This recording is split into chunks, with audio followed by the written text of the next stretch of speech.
Hello and welcome to another Igloo imaging tutorial. Today we're going to try and do a vector sunburst in less than 15 seconds. So I've just drawn an artboard and we're going to start with the ellipse tool, the shortcut's L. So are we ready? And go to the middle, hold Option Shift, drag out and go to your stroke weight, make it 1000. Make it a dashed line and 120 dash, 120 gap. Done. Stop the clock. Obviously, if you want to play around with it and change the colors, we can do a little bit more.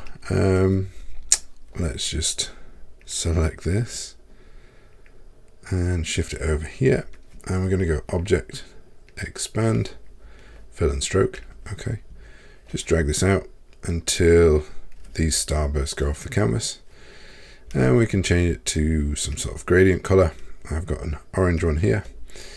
I'll turn the guides off. If you want to make it nice and neat, you can copy your background. So Command C, Command Shift V. And this is already selected, so just hold Shift and select the starburst and then just hit Command 7. That could just be the fastest vector sunburst on YouTube. Please like and subscribe, and I'll see you again next time.